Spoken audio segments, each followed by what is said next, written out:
हम जीवन में इस लोभ के बंधन में अक्सर पड़ जाते हैं। ये लोभ ऐसा जादूगर है जिसके मंत्र से बचने के लिए हमें काफी सावधान रहना होता है। वैसे इस लोभ का कोई कारण नहीं होता। जरूरत हो ना हो फिर भी लोभ हो सकता है। आपने कभी सोचा है कि क्यों रखने के लिए स्थान ना हो तो भी लोग खरीद कर सामान इकट्ठा करते जाते हैं? खरीदने की शक्ति ना हो तो भी लोग कैसे भी खरीदने का सपना देखते रहते हैं। ये और कुछ नहीं, लोभ है।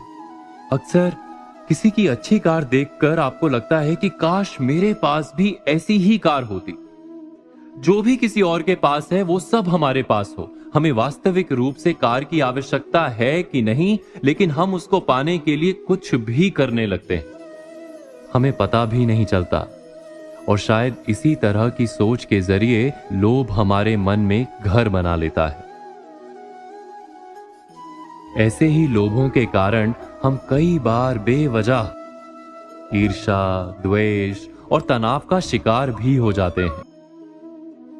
दूसरों की समृद्धि और संपदा को देखकर हम कभी कभी उनसे ईर्ष्या और उससे भी बढ़कर द्वेष रखने लगते हैं। अगर हम गंभीरता से विचार करें तो ये ईर्ष्या, द्वेष इस बात का प्रमाण है कि लोभ के जादूगर के मंत्र ने हमें अपना शिकार बना लिया है और वो हमें तरह तरह से तनाव देने लगा है।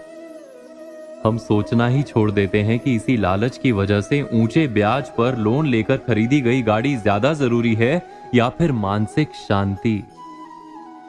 लोभ में कर्ज लेकर विदेश की यात्रा आवश्यक है कि बच्चों की पढ़ाई। अगर हम विचार करें तो इस लालच के चंगुल से छूटना इतना मुश्किल भी नहीं है। यदि आप अपनी आवश्यकताओं और अपनी धन शक्ति का यथार्थ समझ लें तो खुद को लालच के भूत से दूर ले जाकर फिर से एक सुलझा हुआ इंसान बना सकते हैं। ये मंत्र आजमाइएगा जरूर।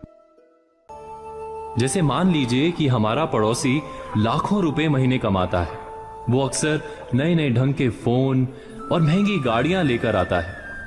हम उसके बराबर की आमदनी नहीं करते, लेकिन हमारे मन में उसे ये दिखाने की लालसा जागती है कि हम तुमसे कम नहीं हैं। हम उसकी तरह की घड़ियां और फोन खरीदने निकल पड़ते हैं।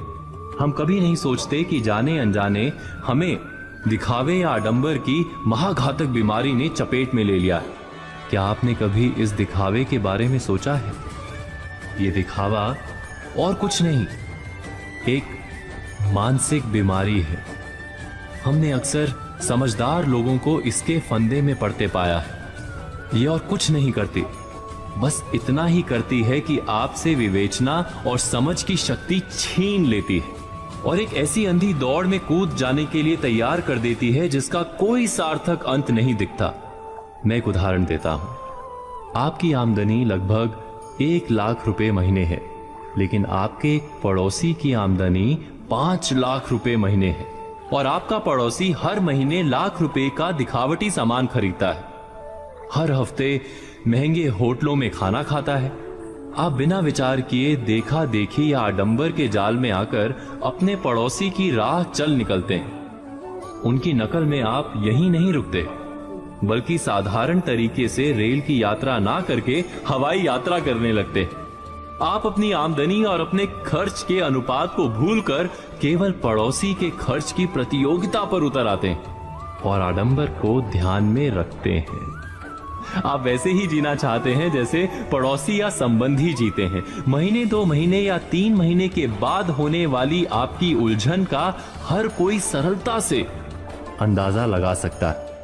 ऐसा नहीं कि आप दिखावे की इस जंजाल से बच नहीं सकते, बस पड़ोसी या संबंधी क्या खरीद रहे हैं इस पर ध्यान देने के स्थान पर आप इस पर ध्यान दें कि उनकी खरीद के पीछे कितना उनका धन बल है और कितना आडंबर। एक बार अगर आपने सरल गणित को समझ लिया तो जीवन में आप कभी भी किसी तरह के आडंबर के खेल में नहीं फंसेंगे।